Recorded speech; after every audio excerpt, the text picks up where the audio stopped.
तोच चंद्रमान भात तीच चैत्रयामिनी, तोच चंद्रमान भात तीच चैत्रयामिनी,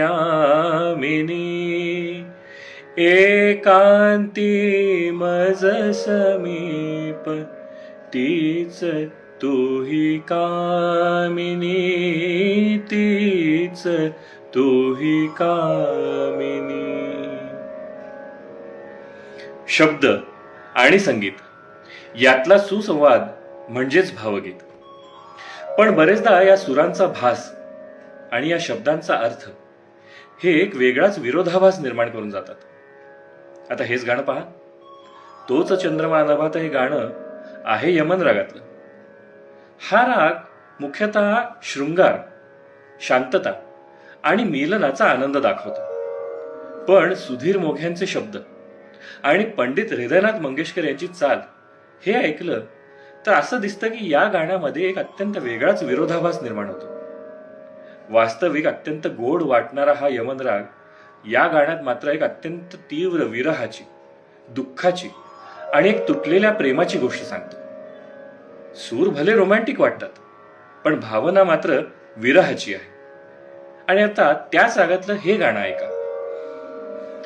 त्या फुलांच्या गंधकोशी सांग तू आहेस का, त्या प्रकाशी तारकांच्या ओतीसी तू तेज का, त्या नभाच्या नीलरंगी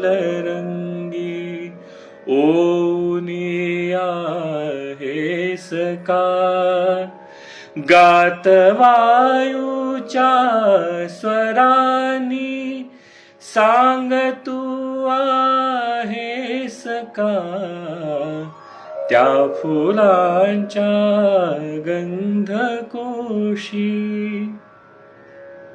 आता हे गाणं जर ऐकलं तर हे आधीच्या गाण्याच्या अगदी उलट पण तितकाच एक सुंदर विरोधाभास निर्माण करणारं गाणं आहे. बाहेरून ऐकलं तर वाटतं की हे एक निव्वळ एक रोमॅन्टिक तरल प्रेमगीत आहे. पण याच्या शब्दांकडे जर आपण लक्ष दिलं तर असं लक्षात येतं की हे प्रेमगीत नसून एक नितांत सुंदर भक्तिगीत आहे. जीवाचं शिवाशी असणारं समर्पण यामध्ये मांडलं गेलंय. एका रोमॅन्टिक ट्यूनच्या मागे लपलेलं हे एक ईश्वराचं आळवणी करणारच गाणं आहे. तुम्हाला अशी कुठली विरोधाभास करणारी गाणी माहिती आहेत का? कमेंट्समध्ये नक्की सांगा. आणि अशाच भावगीताच्या गमती जमतींसाठी फॉलो करत राहा भावश्रुती. नमस्कार. भावश्रुती म्हणजेच भावगीत समजून घेऊन त्याचा अर्थ उलगडण्याचा एक सुंदर प्रवास.